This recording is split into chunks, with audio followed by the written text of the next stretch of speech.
श्री शिवाय नमस्तुभ्यम। स्वागत है आपका अपने चैनल रिलीजियस वाइब्स पर। आज की इस वीडियो में हम श्रवण करेंगे श्रावण मास महात्म्य का 17वां अध्याय पवित्रारोपण। पवित्रारोपण का अर्थ है भगवान को जगोपवीत या पवित्र धागा अर्पित करना। भगवान शंकर ने सनत कुमार से कहा, हे देवेश, मैंने तुम्हें अभी श्रावण शुक्ल सप्तमी का व्रत बताया। अब मैं तुम्हें श्रावण शुक्ल अष्टमी के विषय में बताता हूँ। ध्यान पूर्वक सुनो। श्रावण शुक्ल सप्तमी को अधिवासन कर अष्टमी के दिन पवित्रारोपण करना चाहिए। जो मनुष्य पवित्रा बनवाता है उसका फल कहता हूँ। पवित्रा बनवाने वाला यज्ञ, व्रत, दान तथा सब तीर्थादि सेचन का फल प्राप्त करता है, क्योंकि सर्वगता शिवा सब में निवास करती है। अतः उसे ना आदि व्याधि दुख पीड़ा होती है और ना शत्रु का भय रहता है। उसे कोई ग्रह भी पीड़ा नहीं पहुंचा सकता। उसके समस्त कार्य अपने आप सिद्ध हो जाते हैं। राजाओं के पुण्य की वृद्धि करने वाला इससे बढ़कर दूसरा कोई साधन नहीं है। श्रावण शुक्ल सप्तमी के दिन अधिवासन करके देवी के लिए उत्तम पुष्प, फल, गंध, सब प्रकार की पूजन सामग्री लेकर अनेक प्रकार के नैवेद्य, वस्त्र, आभूषण एकत्र करें। फिर पवित्रा निर्माण करके पंचगव्य प्राशन करना चाहिए। फिर चरु द्वारा दिग्बली और अधिवासन कर सुंदर वस्त्रों से पवित्रा का आच्छादन करना चाहिए। 100 बार देवी के मूल मंत्र से अभिमंत्रित करके पवित्रा को देवी के सामने स्थापित करना चाहिए। देवी का सुंदर मंडप का निर्माण कर रात्रि जागरण करना चाहिए।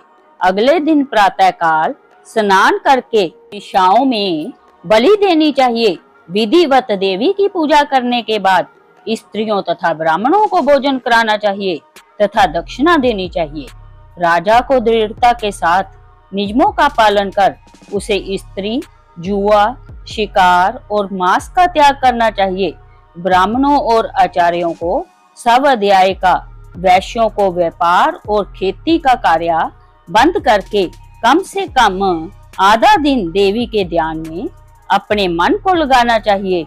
हो सके तो 5 या 7 दिन देवी का ध्यान करना चाहिए। जो ज्ञानी सविधि पवित्रारोपण नहीं करता उसका पूरे वर्ष का अर्चन निष्फल हो जाता है। अतः मनुष्यों को भक्ति पूर्वक देवी पारायण होकर प्रति वर्ष पवित्रारोपण करना चाहिए। कर्क अथवा सिंह का सूर्य हो जाने पर श्रावण शुक्ल अष्टमी के दिन देवी के लिए पवित्रारोपण करना चाहिए। इसे नित्य कर्म समझकर करना चाहिए। सनत कुमार ने कहा, हे देवाधिदेव महादेव, आपने जो पवित्रारोपण बताया है उसके निर्माण की विधि ठीक तरह से मुझे समझाइए।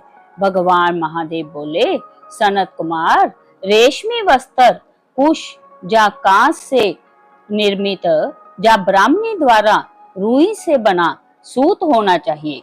सूतों धागों को 3 गुना कर पुनः त्रिगुणित करने पर उनकी संख्या 360 होनी चाहिए।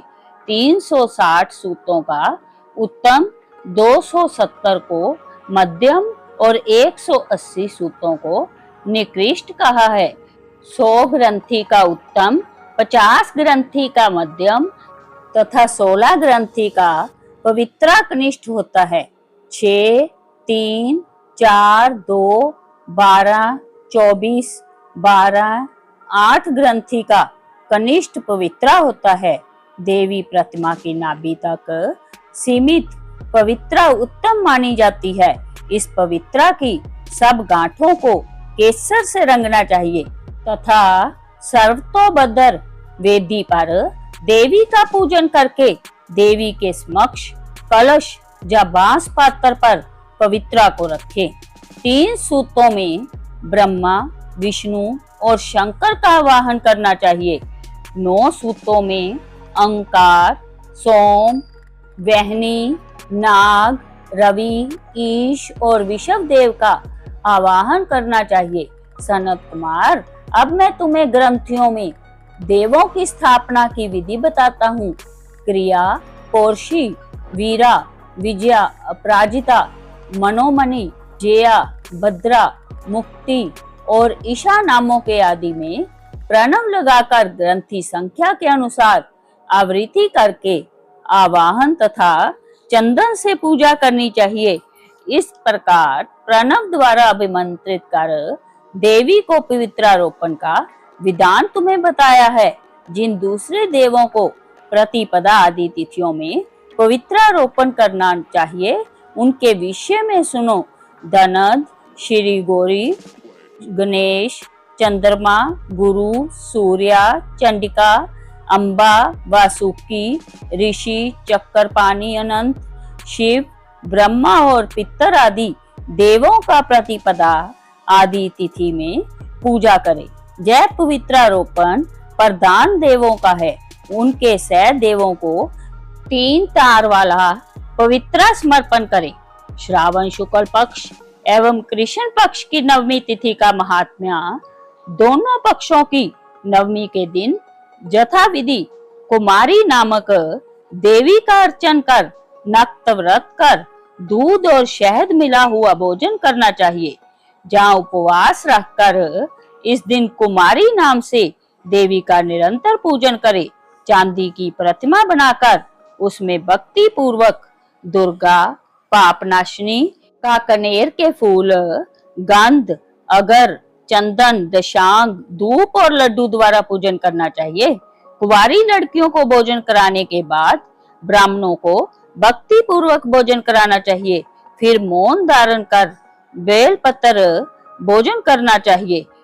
नवमी का व्रत प्राणियों के सब पापों को नष्ट करने वाला, समस्त संपत्तियों को प्रदान करने वाला, पुत्र पौत्र आदि की वृद्धि करने वाला और सद्गति प्रदान करने वाला है। इस तरह स्कंद पुराण के अंतर्गत ईश्वर सनत कुमार संवाद में 17वां अध्याय समाप्त हुआ। प्रेम से बोलिए शिव शंकर भगवान की जय। ऐसी ही पवित्र कथाएं सुनने के लिए चैनल को सब्सक्राइब करना ना भूलें। मिलते हैं अगली वीडियो में, तब तक के लिए हर हर महादेव।